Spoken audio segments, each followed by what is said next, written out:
दोस्तों, जब इंसान बीमार पड़ता है तो सीधा भागा हुआ डॉक्टर के पास जाता है और डॉक्टर के हाथ जोड़ता है कि डॉक्टर साहब मुझे बचा लीजिए, मेरे पास जितना भी धन दौलत है सब ले लीजिए लेकिन मेरी जान बचा लीजिए। और जब इंसान किसी लफड़े में पड़ता है, कोर्ट कचहरी के चक्कर में पड़ता है, लगता है कि बेटा अब तो तुझे सजा होने ही वाली है, तो वो सीधा वकील साहब के पास भागा जाता है। वकील साहब मुझे बचाइए, जो आपकी फीस है वो आप ले लीजिए लेकिन मेरी जान बचाइए।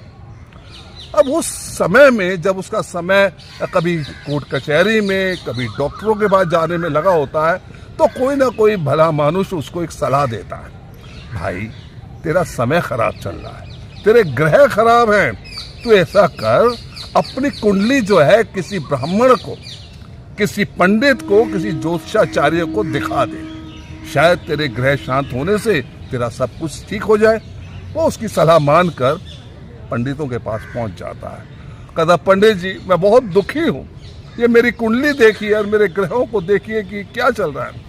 पंडित उसको देखते हैं, अच्छी तरीके से निरीक्षण करते हैं क्योंकि उनको ज्ञान होता है। वो ज्योतिषाचार्य को भी ज्ञान होता है, पढ़ाई की होती है, उन्होंने अपनी पढ़ाई करके अपना जीवन लगाया होता है। तो तुम्हारा समय खराब चल रहा है, ये 6 महीने का समय खराब है, ये 6 महीने निकल जाएंगे तो आपको कुछ नहीं होगा।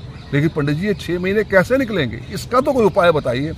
भाई पूजा करो, पाठ करो, भगवान शंकर को याद करो, शनिदेव को याद करो, हनुमान बाबा को याद करो, हवन कराओ, मंत्रों का उच्चारण करो। इतना सब कुछ करना पड़ेगा? पंडित जी मेरे पास इतना समय नहीं है, मैं सुबह दुकान पे जाता हूँ, शाम को आता हूँ, या मैं नौकरी पे जाता हूँ, सारा दिन मैं लगा रहता हूँ। आप एक काम कीजिए, ये आप मेरी तरफ से कर सकते हैं, पूजा पाठ करा सकते हैं, कर सकते हैं।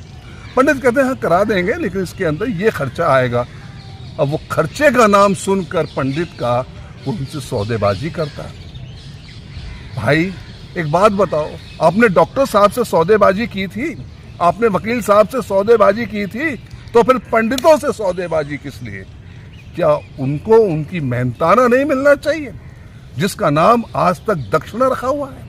अरे वो मेहनत नहीं करेंगे, वो आपके लिए मंत्र नहीं बोलेंगे या मंत्र का उच्चारण नहीं करेंगे या पूजा पाठ नहीं करेंगे, हवन नहीं करेंगे, कई घंटे बैठकर भगवान का नाम लेंगे, वो आपके लिए, और आप सबको उनकी फीस देंगे। लेकिन पंडित के नाम पर आप सौदेबाजी करते हैं, क्या ये सही है? यही एक सवाल है मेरा समाज से, अगर आप बता सकते